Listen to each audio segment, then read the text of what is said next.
Hello, hello, hello. Mic check. Can everybody hear me?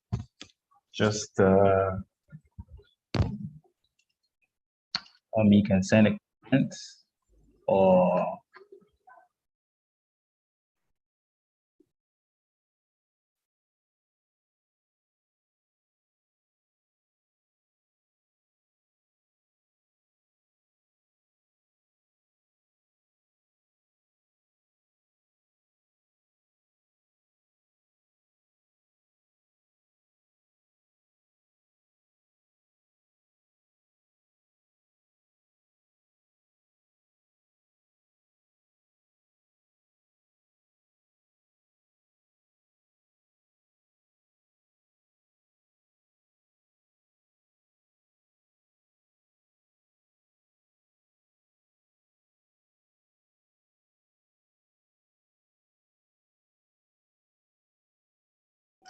okay. I think we're back on track. I was confirming whether there was some echo or not. It looks like we have a few people in the house already that have joined us, so um, we can get started. Just to be sure, can everyone hear me? Can you indicate in the comments or unmute your mic and say hi? It's meant to be a very interactive session. We're going to be working.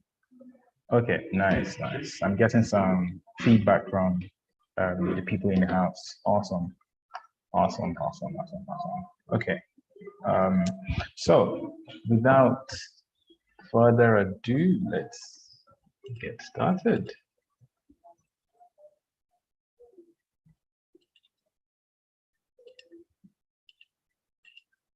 Okay.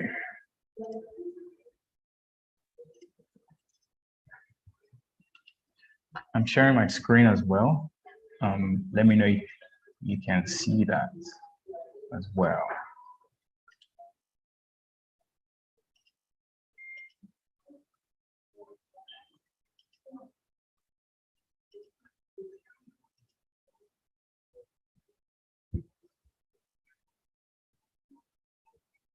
Okay, great.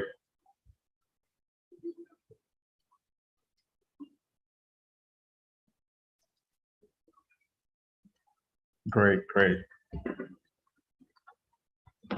Thanks everyone for joining. I mentioned in the comments that this meeting is being streamed to YouTube. So hopefully you can get that link to rewatch later should you want to. It's meant to be a very interactive session. It's meant to be an introduction to SQL. The interactivity and the fun comes out of being able to use a familiar data set based on the Game of Thrones mythical world, right? And I think we're all going to have like some exciting time tonight, or I don't know what time it is wherever you're joining from. It's really nice to have you all here. Okay, so for starters, my name is Toby Williams. I'm the founder of Resta Gratia. We are rethinking and revolutionizing ways in which professionals and students acquire digital data skills. We're preparing those people for the future of work. Our goal, our mission is to ensure that by 2030, we will have upskilled 2.3 million citizens with these skills required to fill in the data-related roles. Yeah, I'm sure you all have already started seeing how data, AI, intelligent systems have transformed not just like the business environment, but just general human working relationships or human interaction. Let's say that. And this is only the beginning, because the road ahead is we have a lot that is planned out for AI, right, to take over or to improve. I'm not going to essentially like call it a takeover. It's more an improvement in the normal ways in which we've been doing things. And indeed, this improvement, this growth, it's also tied to, like we're thinking about it to data. It's also tied to the story and journey of humans analyzing data. In this case, we're looking at SQL, and very excited, to begin this from, like, I'll call it the first principles, or how SQL was developed. We're going to go into you writing a first SQL query, also understanding what RDBMSs are, like relational database management systems, what they are, and then we'll again continue with some SQL, build on the basic building blocks. So we're going to recap what we've learned with some exercises, right? And yeah, if we have some time, go on to SQL aggregations, a way of summarizing your data. So before we begin, if you want to follow along, right, this exercise, follow along with the codes, follow along with my teachings, then please go onto this link, right, and sign up or sign in, depends on whatever account you have with us already, and you can, get access to the SQL console that is available in your browser, and you can use that to write some SQL. So you can be on your phone or your mobile, you're good to go. I'm just going to paste perhaps this link. I'm going to paste this link in the comments so you can copy it and you can follow.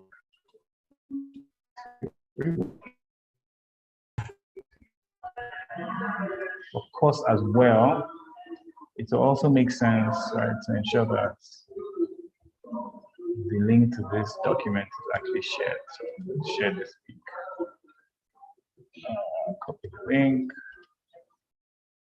If you want to follow this document, right, the presentation, you can use that link. Great. Now, let me just give you an intro. So once you follow that link, you sign in, it's going to take you to the dashboard here. You can scroll all the way down, just a bit down, you see SQL, and we're going to be on this SQL Game of Thrones course. So once you do that, there's not a lot that's populated initially, but you can see the menu items over here, expand, and click on the beginning. So you'll be exactly where we are now, where we're going to. Right, so this is it. If you scroll down, you have access to the SQL console. So you can come down here and start writing. Of course, I'm expecting most of you here to have like free accounts, so you're not going to see all of this additional like courses, right? But what's important is, at least for the version, right, the free environment you should be able to write some SQL and follow along. And yeah, before I go ahead, can I just make sure that everybody is following up with me? Is everybody clear on having access and getting to the SQL console? Can just give me a thumbs up or send a message in the chat.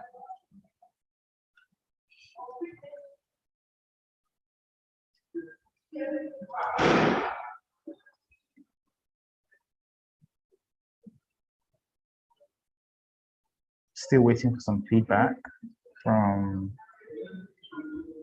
okay, so we have one person that is following along. Anybody else? Are you still registering or signing up, or do you not intend to follow along? Anyway, let me know if you encounter any issues or any difficulty in getting set up. Okay, I can see someone still registering, not a problem. Okay, I think you should be able to get access to this, and you can easily write, as you see, your first SQL query. So let's jump right into it. To make it easier to understand, let's begin with the context, right? Right, okay, so I'm getting a message here. Let's fail to fetch. Please try to refresh that page. I've been informed that that some of the links break once in a while. Try to refresh the page. If not, just go on to restagratia.com and sign in or sign up. And once you're in the dashboard, you can find your way to the SQL course. Okay. Okay, great. So the context is, as you're already familiar, the Game of Thrones world, right? So it's set in the year 298. It's the War of the Five Kings. It's a really large conflict that was fought in Westeros, right? From 298, that's the year, right? AC until 300 AC.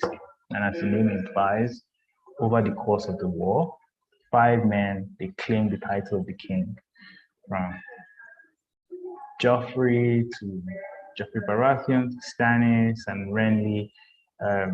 They all claim the Iron Throne, while Robb Stark, King of the North, and Balon Greyjoy, they attempt to secede their lands from the rule of the Iron Throne, right? With Robb claiming the titles of the King of the North and King of the Tridents, and Balon Greyjoy claiming to be the King of the Isle and the North. So that's the context. There's some battles, there's war, there's a winning side, there's a losing side. There are people that are gonna die, there are people that are gonna be taken as slaves. I mean, you're very familiar with wars, especially wars that have been fought in time past. Now, let's get started. So, in that mythical world, we have the option to, well, we have some data that we want to explore.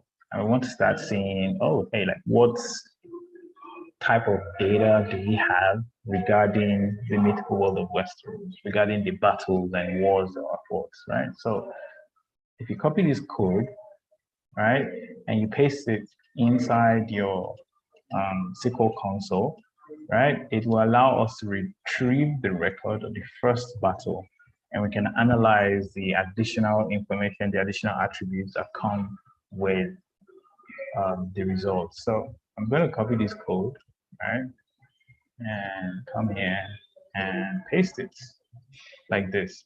Select star from this GOT, right, Game of Thrones _ battles, where battle number equals 1. All right, so let's run this. And we have an output. Maybe I want to stop here for 1 second, right? And just ask if anybody was followed up to this point.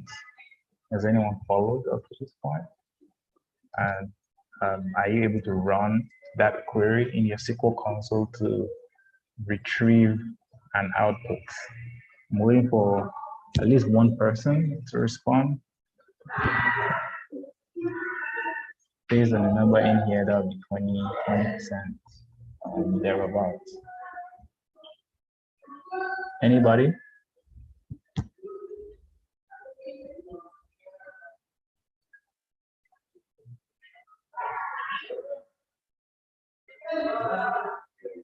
Okay, so where can you find the SQL console? Great. If you've logged in and you're in your dashboard, you just scroll. So once you log in, you should be here. See this view, right? And you can scroll down to find SQL course. Once you click on that, you can expand the section at the right-hand side here. And literally, if you click on any lesson, it will bring up the console right at the bottom here. So you should have the option to see it here. right? Okay. Anybody else giving it a try?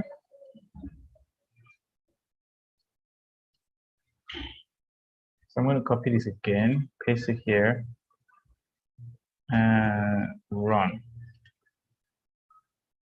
So is that clear? I can see Toby, my namesake, Toby Bill. I don't know if it's the one I know or it's somebody else I'm about to get to know. Anyway, this query right here, I mean, if you're not familiar, it's pretty much has retrieved one record, right? Where that is the record of the first battle, right? You can see how we wrote it here. And what are those attributes of the first battle? We have the name of the battle, Battle of the Golden Tooth. We have the year in which it occurred, the battle number, the attacker king, Joffrey, the defender king, Robb Stark, the outcome of the attack, right? So it was a win. Joffrey attacked Robb. What type of battle is it? It's a pitched battle. What's the attacker size and the defender size? So you can see there are 15,000 men and women. You can call them soldiers, right? 15,000 soldiers that were attacking 4,000, right, of Robb Stark's army. And who was leading the command under Joffrey? It was Jaime Lannister. Who was defending under Robb Stark? It was Clement Piper, the commander. And an additional attribute here, which is region, which is pretty much, hey, in which region did that, the war or the battle did it take place, right? So, I mean, pretty much from this point, you might say, okay, maybe I want to actually see the second battle. So you might just modify this a bit, right? Say, oh, hey, I want to see the second battle.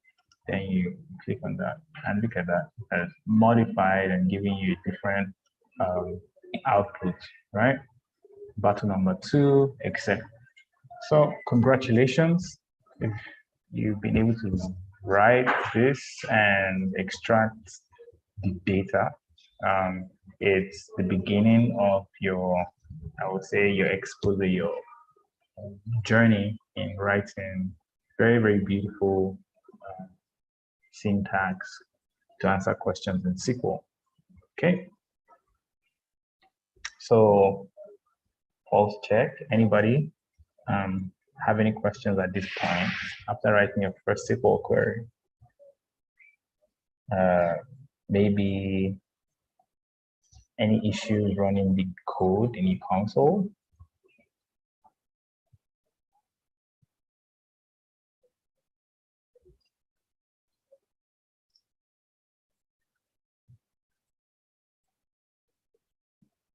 Okay, I'm not getting any feedback. I am going to assume that everybody is fine and everything is going on well, right? If you're following along. But feel free, drop me a message in the chat and I will get to it. Okay, so done. Okay, so that means it works great for you. That's awesome. That's awesome. So that's your first SQL query. And before I jump into SQL queries, it's like let's understand it from the very basics, right? Which is like the item that allows us to analyze data, right? The item that sparks that curiosity, right? And that's actually what the collection of data, right? The collection of related items, right? Which is a database. That's pretty much what the database is. It's a collection or a set of related items. Usually, those related items are recorded together. They are listed together in a very similar way, and it can be in any form, from paper databases, as you've seen here, for instance, visitor logbook information. It can be patient records, right? To audio, right? So any to audio data that is being stored on whether it's MP3 players or recorders, to video data, right? Like graphical data that is being stored in, again, what, like memory cards or even your hard disk. Like those are all items and forms of database. Now,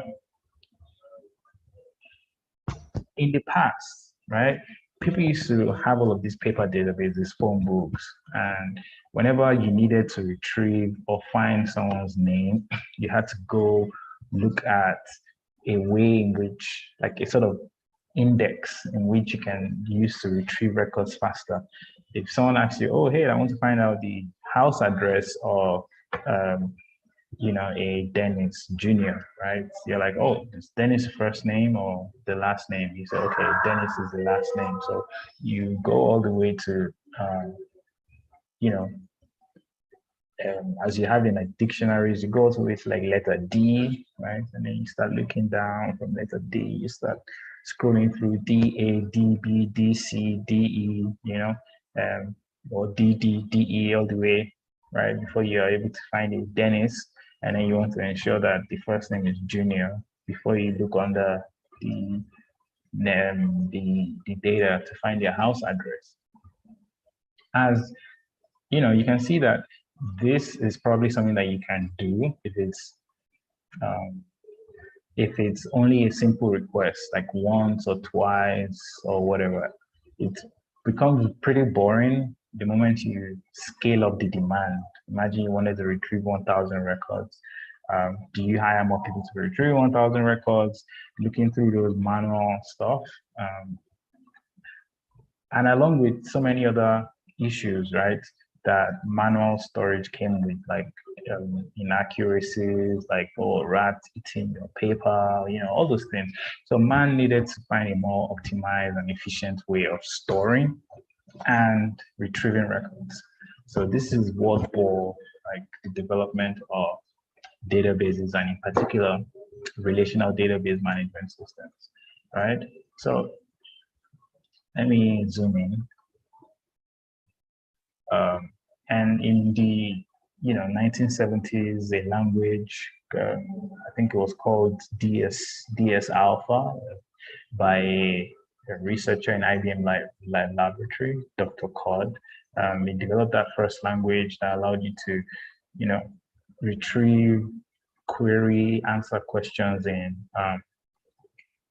databases, right, that were being created as, electronic databases. And that eventually morphed into SQL, which is the language that most people use now. Now, IBM, of course, like the language is based on a set of common, principles, right, for retrieving, storing, updating, creating, records of data. Over time, different, I would say, organizations or different systems developers, right, like Oracle, right, like Microsoft, right, like MySQL, they develop their own versions, right, of an entire system, right, that could handle the task of creating databases, storing data, retrieving records. And those systems were called relational database management systems. And they had very slight different versions to them, right? Which is why you hear today, you hear like MySQL, you hear, PostgreSQL, you hear, BigQuery SQL, right? Redshift SQL, etc., right? T-SQL, Microsoft, like all of these things, they're based on the same legacy SQL set of common principles, but they have very, slight tweaks to how they work individually. And the whole idea is the same. It's like, oh, My own RDBMS can probably do more mathematical calculations, more statistical calculations embedded in it compared to, yours, but it's not free, right? So you have to pay for it. For instance, you want to use Oracle SQL, or you want to use enterprise Microsoft SQL Server, you have to pay for all those things. And there are some free versions, open source, like MySQL, that's been there and used by so many different organizations. Now, so that's like intro to SQL databases and relational database management systems. Now, what does it mean for you to have like a relational database? It means you have a set of, what I call them, entities, in this case, tables, right, that allow for relationships between each other. Now, these entities, these tables, they allow data to be stored in a way in which there's little or no redundancy, right? It means you're not overly repeating data, you're not overly storing data that you don't need to store, right? You're using the right amount of space to store the right amount of data, right? So a relational database allows you to have connections and relationships between tables, right? In a way in which there's little or no redundancy, and it allows for, faster and a more optimized analysis of your data. An example would be, you know, and very generally you hear of terms like fact table and dimension table. And I think those two terms are very important because they play a huge part in your understanding of data modeling, right? Data modeling is a concept that you're going to encounter, like right now when you're talking about an introduction to when you're much more advanced in your career, when you're creating and managing enterprise data systems, working in the back end, whether you're a data engineer or an analytics engineer. Data modeling is a concept that is pretty much going to set you apart. And you understanding the concept of data modeling, it means you know how to piece together disparate pieces of information that may initially look like they don't belong to each other, but then you find a way to say, hey, this table and this table, they should be together. They should be stored or created in a way in which it will allow for little or no redundancy. So an example, right, of a fact table to a dimension table would be a case of, I always give these very examples, like a ride-hailing system, right? Like ride-hailing organization, right? Or ride-hailing application. So something like Uber or Bolt. Now you see they have drivers that they hire, right? So you want to create a unique table to store the names of those drivers and their attributes, for instance, the gender of the driver or the age of the driver.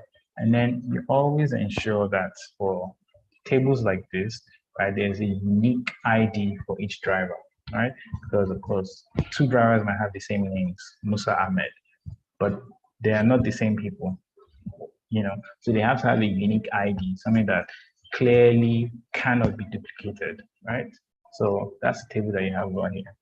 And it's a new driver. You don't keep, like, once you've recorded the name of the new driver once, that's the end, right? Maybe you have an additional column that shows the joined dates. Okay, what date did this driver join us? So that's you can call it your dimension table, because it's pretty much giving you additional information about the driver, right? Just the driver. Now, the next thing is, it's a ride-hailing company, right? It's a ride-hailing system and app. Now, it means there's going to be records of trips being taken, right? And these records of trips are akin, right, to transactions, right? So the transaction is pretty much a like there's whether it's an exchange of goods or services, or there's an action that has occurred that will be recorded, right? Now, these transactions, for instance, in the context of the driver or this app is a single trip that has been taken. So for instance, on the 21st of December 2022, maybe at about 4:30 p.m., a particular trip, which has a unique ID, because you can't have the same trips twice, right? Which has a unique ID, was taken by this driver, right? So this driver went on a trip, right? Driver 2, which is Faison, right? And spent 7 minutes. Now, the next day or 2 days after, a different trip, also by Faison, that was only 9 minutes. On the 2nd of January the next year, a different trip, this time was by driver William, right? Spent 34 minutes. So you can see this is a record of transactions, of events, right? It means something has occurred, right? And this is an example of what you call your facts table. Now, how do you relate your dimension table with your facts table? There's a common, you might call it maybe a denominator, or in this case, a common column, right? That would exist in both tables that you can use to relate to one another, right?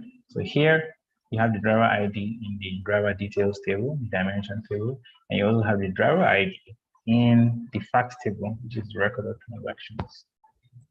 And this kind of relationship is called a one-to-many relationship, or many-to-one, depending on the direction.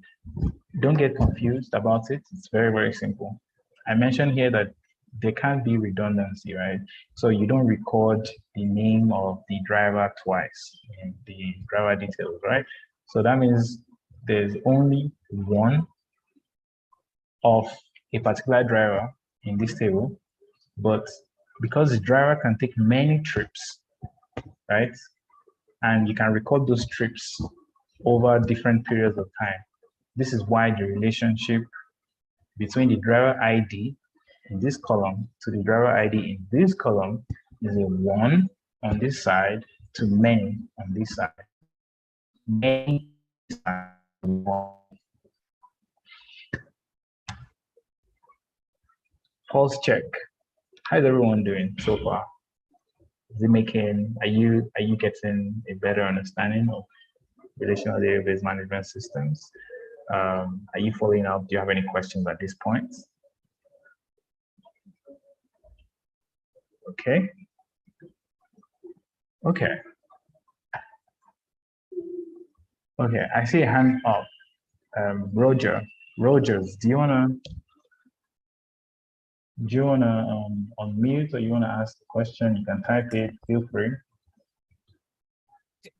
Thank you. Thank you. Good evening, Toby. Hi, yeah, good evening. Yeah, thank you so much. Yeah, I think this is one thing that have been confusing me when it comes to relational database that you made simple, but I just want to be sure that what I understand is what you've explained.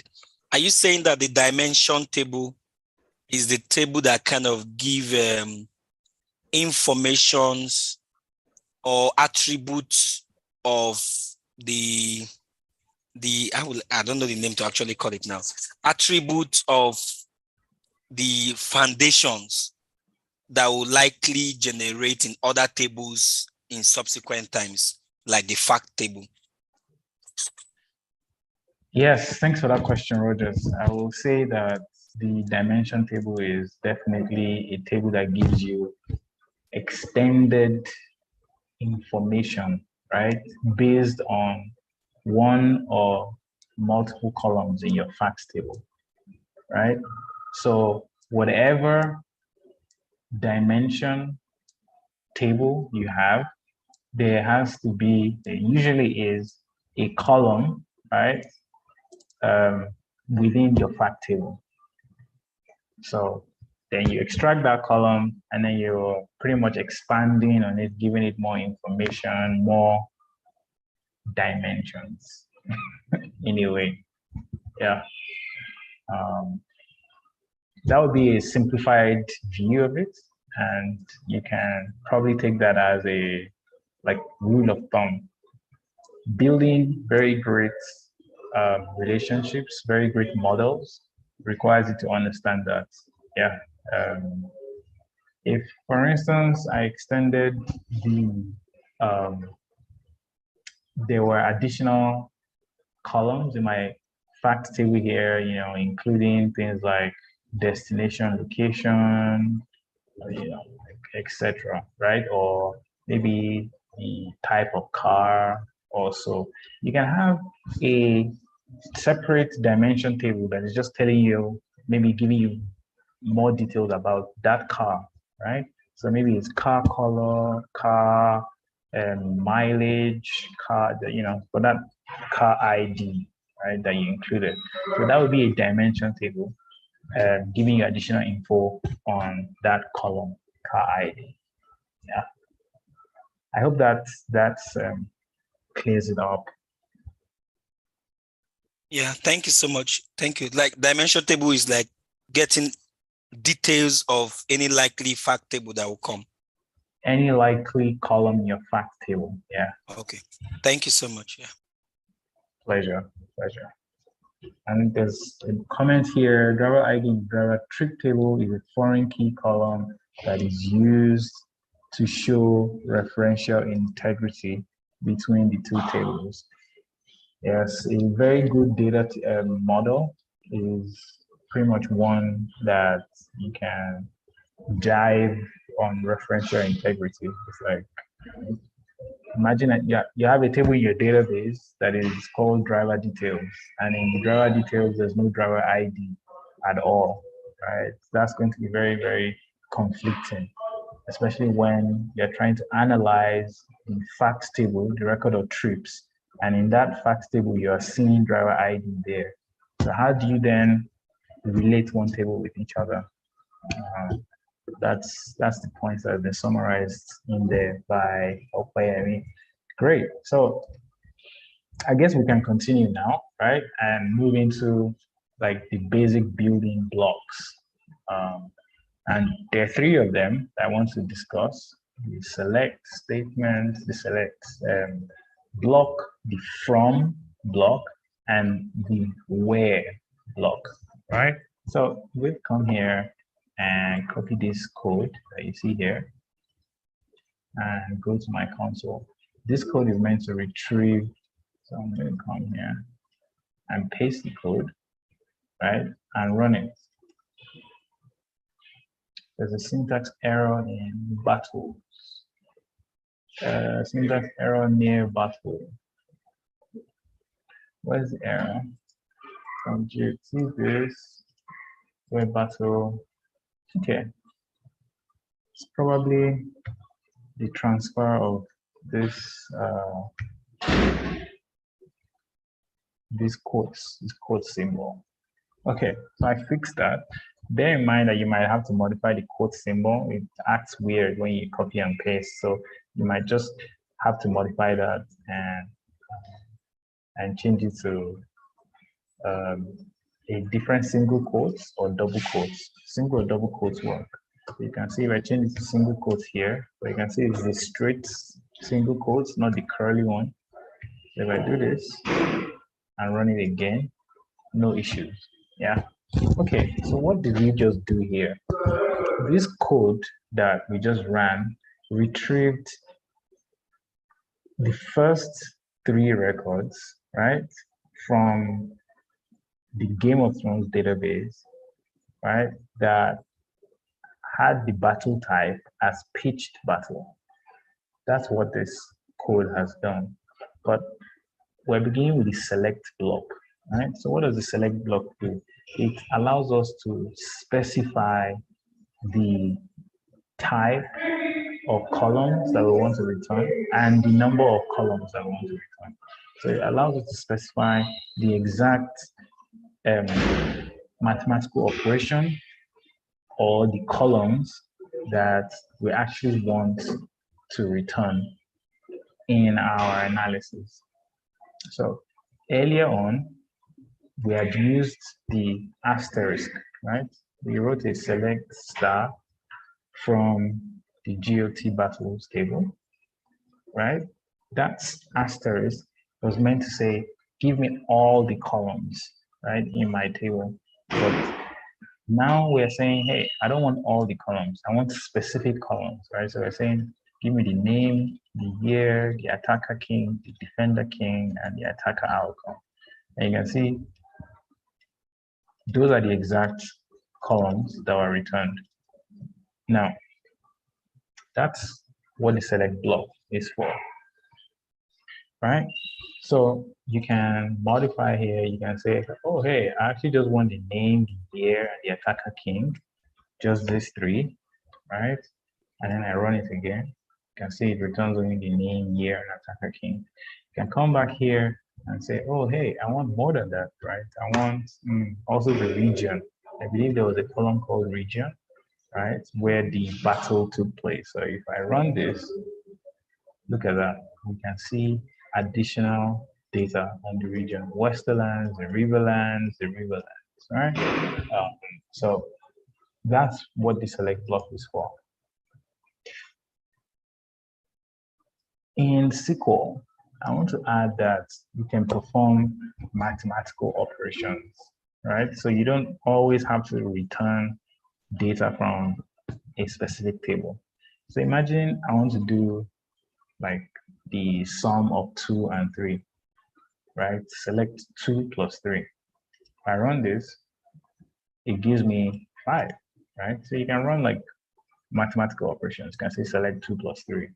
You can say select 5 times 5.5, right? And run that 27.5, right? You can say select 7 over 2. So this is an exciting one. If I run select 7 over 2, before I run that, I mean, what do you expect the answer to be, right? Can you guys just type that in the comments? If you run select 7, right, divided by 2, what do we expect the answer to be?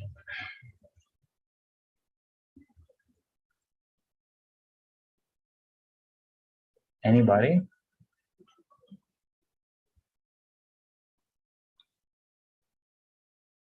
Anybody? Okay, great. 3.5. That's what we expect it to be, right? Okay. So if we run this now, we see a 3. I mean, initially you might think there's something wrong either with the code or something is wrong with SQL or the database management system that we're using. But SQL is actually very peculiar in how it handles integer divisions, right? So when I say integers, I mean like divisions by whole numbers, right? So if you wanted to return something that involves a decimal, if any division that you're doing involves a decimal, right, and it's not going to return a whole number, what you're going to do is you need to add a maybe .0 at the denominator, or it can be on the numerator, it doesn't matter, right? So you're saying 7 divided by 2.0, and you run that. That gives you now your correct answer, 3.5. The first thing that you were doing before, right? So let me say, this is, just bear with me a second. We'll call this decimal division. And then the first one we did was 7 divided by 2, and this is called integer. If you run this, so you can see the two of them side by side. You want to divide a whole number by a whole number directly like that. It's going to return the whole number aspect of the division. The remainder aspect, it doesn't care. It's not going to return it. If you want it to return that decimal portion, you need to ensure that one of either the numerator or the denominator is written as a decimal, as it floats, right? A decimal value. Yeah, so again, this is on the select block, right? Allows you to retrieve specified fields from your data set, allows you to also perform mathematical operations within SQL. It also allows you to write or call some, I'll call them special functions, right? For instance, we want to find out the current date and time. And in the SQLite version that we're using, it's something like this: date, time, and you type in now. And if you run this, it should give you the current date and time. So you can see over here for me is 2023, the year, the month, 05, then the day, and the time, right? The time right now is using it as I think UTC, right? GMT time. So that's the time right now. Yeah, so that's the select block. Next block. Okay, we've covered this.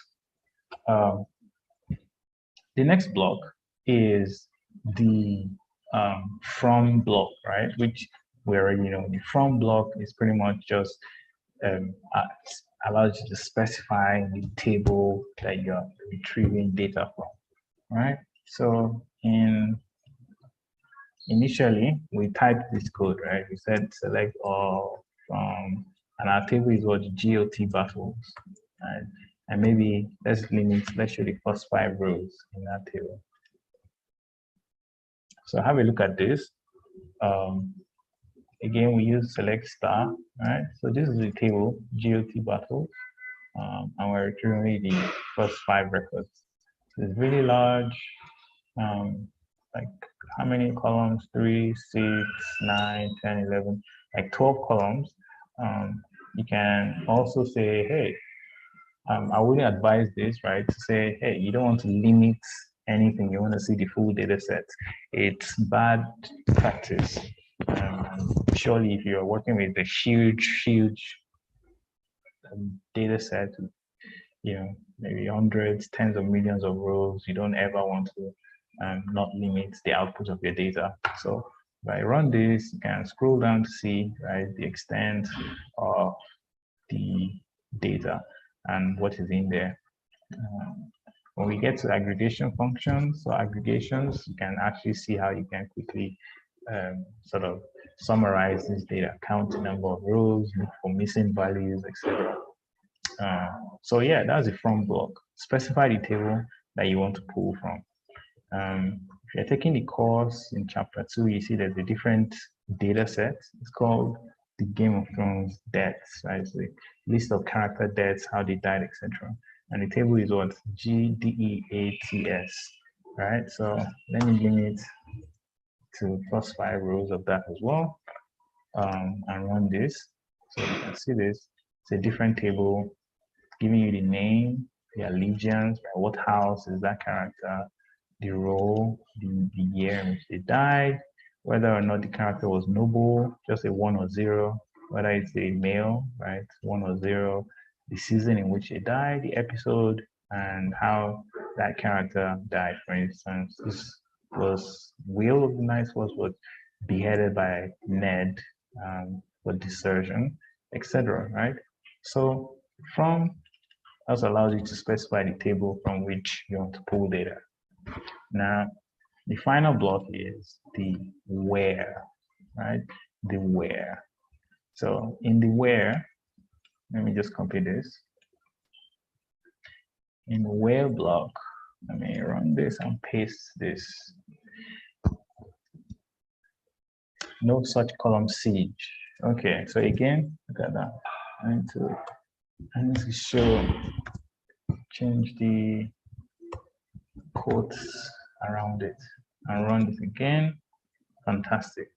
So in the where block, we can specify filters, pretty much a way of controlling the output or slicing our data, of retrieving a subset, like however you want to think about it.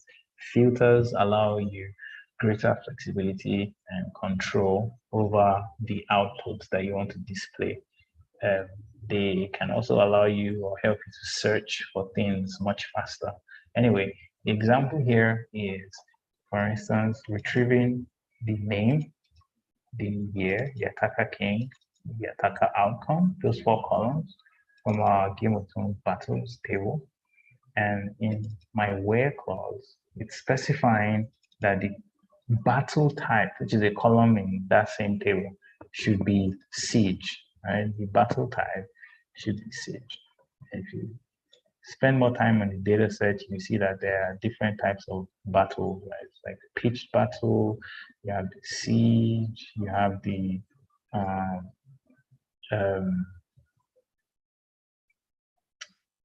it skips my mind, right? You have the siege, but you have like you have ones in which someone just comes in and shocks you. We're going to have a look at it right now. And then you have the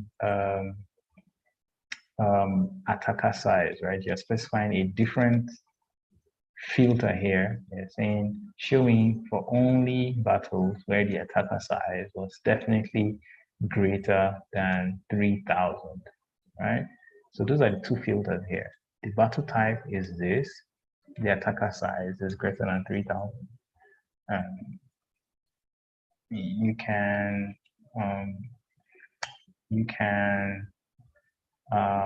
change these filters or modify them based on the questions you want to ask.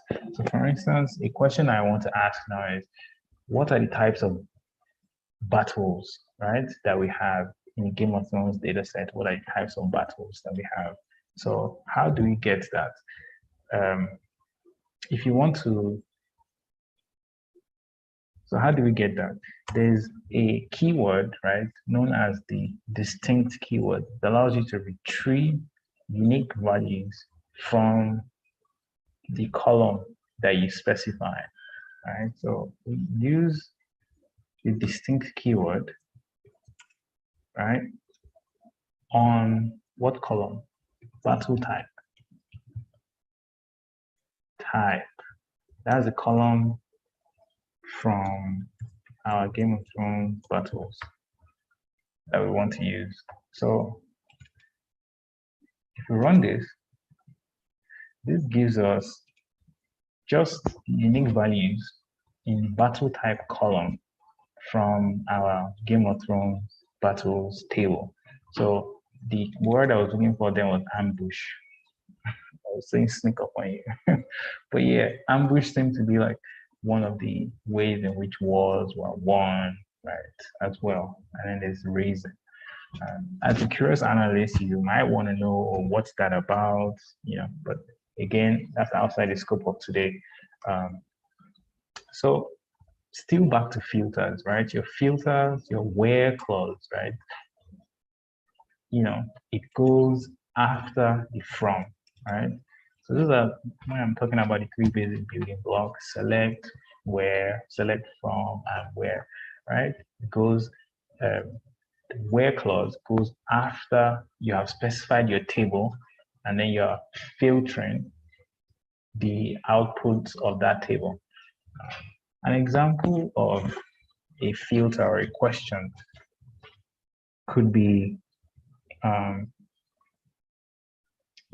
want to find out where, all the battles that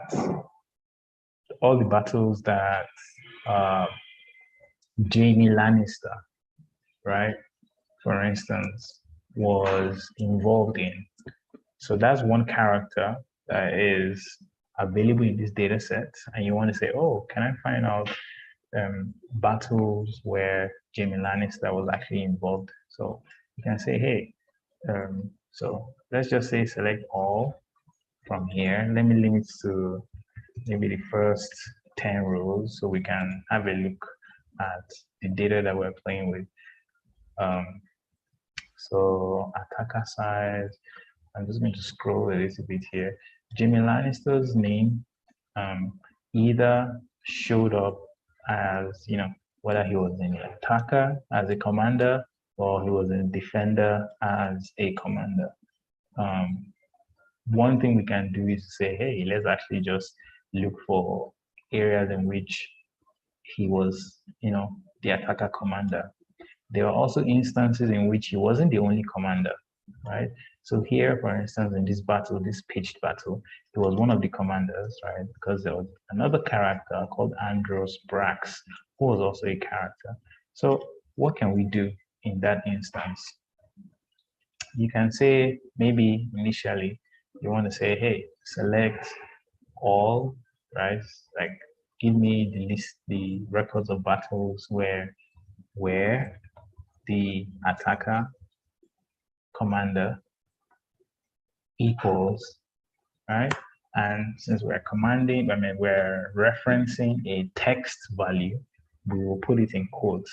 If we're referencing a numerical value, right, like attacker size, we don't need to put it in quotes, right? We just say greater than this, equal to 7 or whatever. You don't need to put it in quotes.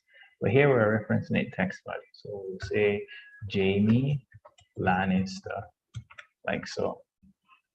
Now, remember this guy here, I told you like, Jamie Lannister is also involved. I mean, more than one guy, more than one person who's involved in as an attacker commander here. So if we run this code, we're not going to see battles in which it wasn't only Jamie Lannister that was the attacker commander. So let's run this to give you an example. So there we go. Now we can see that it's pretty much as the attacker commander, there was only one entry. You can remove this limit, but again, it didn't look like it was showing more than one, right? There's only one entry, but this doesn't capture what you really want, right? Maybe what you really want to say is, can you find records of battles, right, where there is, Jamie Lannister in the attacker commander column, right? That is where Jamie Lannister was involved in the battle, right? Now, how do we do that? We can use a wild card, right? A wild card like the like, right? The like operator. So at the moment, we've been using equal to, greater than, less than, the different operators. There's another one here, which is called the like. It allows you to run a wild card, right? It's like running searches, right? Like, oh, find find instances where the text begins with J or the text ends in, FA or something, right? You can specify those wildcard filters, right? So to access that kind of operation, you need to use the like operator, right? And the like operator is always used with the percentage symbol. So you use the percentage symbol, you place it where you want the search to begin. So for instance, we place it before the actual search term. You're pretty much saying, oh, like where it ends in Jamie Lannister. If you put it at the end, right? Like say like this, you're pretty much saying where the text starts, right? With Jamie Lannister. And if you put it in both ends here, you're saying where anywhere within that, where it's searching, it finds the word Jamie Lannister. That's all. Just return anywhere, any text, right? I mean, any record where Jamie Lannister shows up. It doesn't have to be in the beginning, it doesn't have to be in the middle, it doesn't have to be at the end. As long as it shows up there, return that. So if I run this, look at that. That returns a whole lot more, like 4 items, right? So you can see Jamie Lannister appeared here, Jamie Lannister appeared here, Jamie Lannister appeared here. So this is, again, ways of filtering your data using the where block, right? It's very, very exciting. You can combine different things in your where block. You can layer filters, right?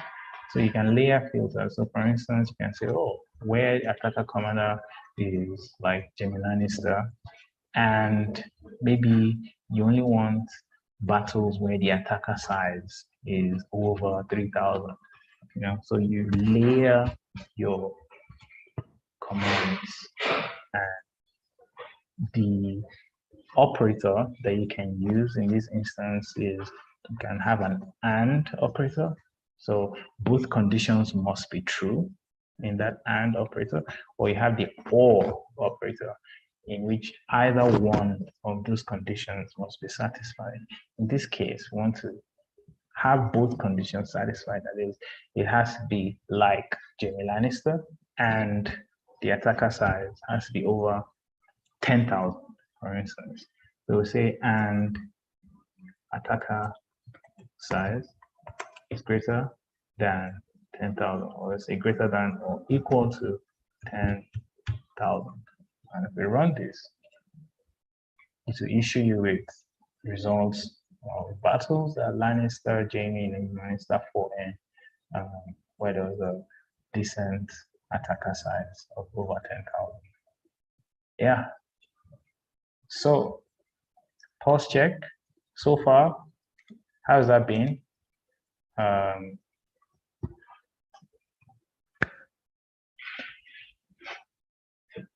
You guys catching up? You guys now understand how to build and manipulate, basic building blocks of SQL, right? Using the select, the from, and the where, and different operations that you can perform to filter and slice data. Okay, I'm getting some feedback. That's fantastic. Okay, great. In the interest of time, I am going to continue and quickly introduce you to some questions, right, that we can practice along and see whether we can answer them together, right?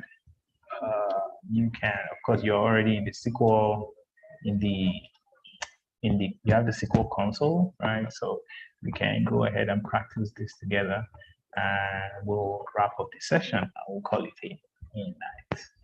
Great. So the first question here is, how many battles in the year 299 were pitched battles? How many battles in the year 299 were pitched battles? We're going to solve this one together, and then the second one, right, you guys will do it, right?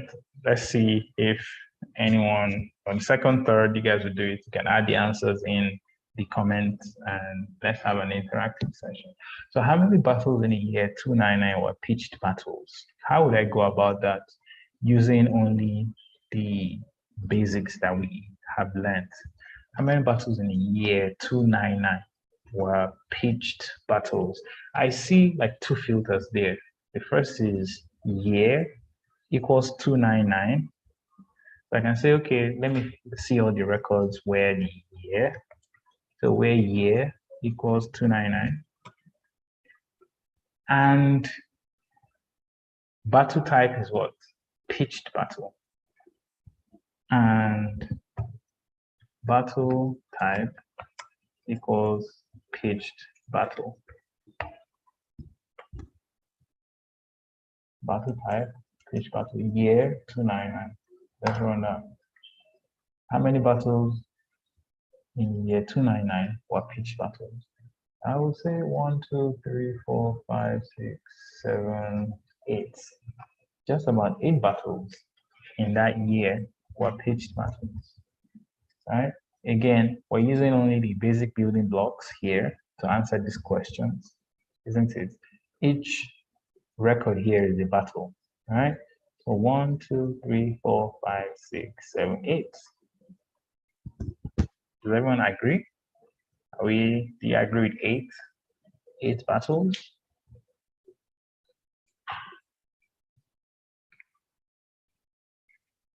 Yeah? Does anyone try that themselves? Okay. Okay, fantastic. So we'll do one more. And that is, for instance, what is the name of the battle where the attacker size is 100,000? What's the name of the battle where the attacker size is 100,000? Does anyone have an answer at the moment? What's the name of the battle where the attacker size is 100,000? So I might be a bit more specific. Instead of returning all the columns, I just want to return maybe the name of the battle and maybe the year and the region of the battle. From our table is Game of Thrones table, or Game of Thrones battles. And we said the attacker size is 100,000, where attacker size equals 100, 1, 2, 3. So let's see. Hopefully it brings out only one data point. So that must be the Battle of Castle Black, isn't it? Maybe we can also return the actual attacker size, defender size, to give us more context and run this again. Wow, must have been a brutal, wow, beyond the wall. Did they win? Right? So this is, you can start asking questions like, oh, wow, 100,000 against 1,200. What was the attacker outcome? And who was the attacker king? You run this. Oh, that ended in a loss, right? With Stannis trying to take the wall. Interesting. And in his retreat, going back towards, if I remember from the map, you have to go through the north to end or arrive at the north, at the wall, right? So this is, where's the wall? You have to go through Winterfell. Yes. So the battle took place beyond the wall, around here. The Battle of Castle Black is at Castle Black. It was built to protect, us from the creeping night walkers. And this is Winterfell, all the way here. So very, very exciting data sets that you can explore and use to answer questions in SQL. And there are many more questions for you to go through. Right? Feel free, answer this code. Of course, as well, if you have a pro account, you can pretty much learn everything that we've gone through in a much more, I would say, much more digestible formats with even a whole lot more information, right? And in the course, right? There's also an additional chapter here that takes your SQL skills further by giving you an understanding of joins and aggregations and subqueries, and writing more advanced functions involving case statements, etc. Yes, so I'm very, very excited that we have been able to get to this point. Yeah, and of course, really, really happy that, first at the console with, quite a few of you working on it at the same time has no issues. I don't think anyone's had any issues with running this code, so that's awesome. But also that we're able to, I suppose, instill some knowledge of SQL and fundamental knowledge of SQL in those that attended today. Yes, and again, before I finally wrap up, I want to just share this special offer, right, for our data boot camp. It's coming up on May 15th. I think that next week, Monday, we have the kickoff event. And for this time and time only, I'm sharing this code with you guys, right? Heads 50, you can get 50% off.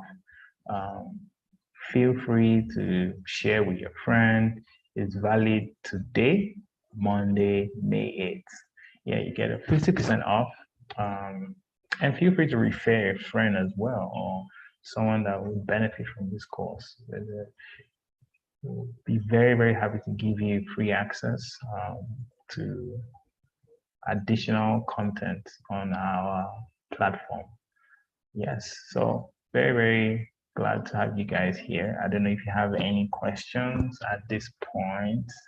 If you have tried some code and you are stuck, you know, but of course, if you've written some code, right, there's some output, right, in a syntax that will help you. I mean, in the console, for instance, I have the wrong name of the column, and I try to run this.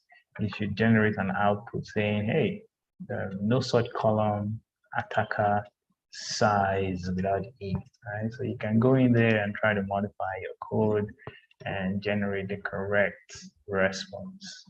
Yeah. So any questions from you guys? Be very, very, very happy to take them. And if there's absolutely no question, it means in my head that we have done a fantastic job right tonight delivering an introduction to SQL and using the SQL Game of Thrones case study.